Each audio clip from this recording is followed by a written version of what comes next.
Rimjhim recording studio Rajgir. Music by Vikesh Bhojpuriya. DJ Kanchan Rawat Muzaffarpur.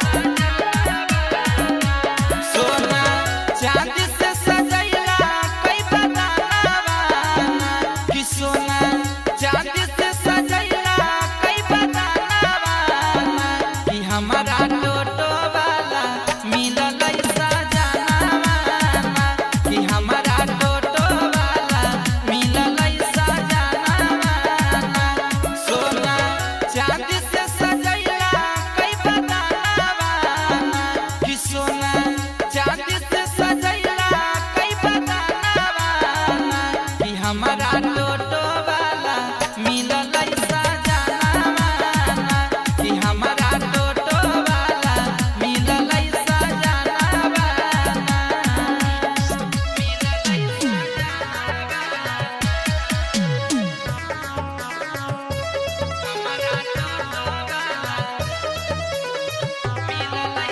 DJ Kanchan Rawat Muzaffarpur. DJ Kanchan Rawat Muzaffarpur.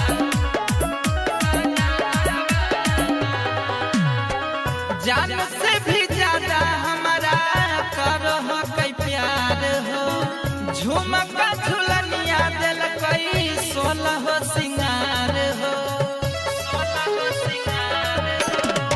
जान से भी ज्यादा हमारा करो हो कई प्यार हो झुमका झुलनिया दिल कई 16 हो सिंगार हो कि सभे मानो हो कई हमारो कहनावाना कि सभे मानो हो कई हमारो कहनावाना कि हमारा टोटो वाला मिलल सजाना कि हमारा टोटो वाला मिलल सजाना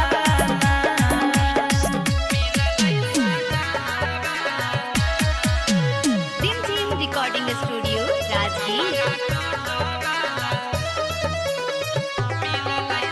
डीजे कंचन रावत मुजफ्फरपुर।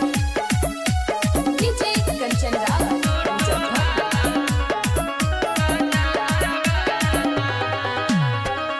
बारू न पियवा हमार लाखों में एक है दुल्हा खोजलियै जे की दिलवो के नेक है बारू न पियवा हमार लाखों में एक है दुल्हा खोजलियै जे की दिलवो के नेक है कि नहीं करो हक कहियो बहाना बाना कि नहीं करो हक कहियो बहाना बाना कि हमारा टोटो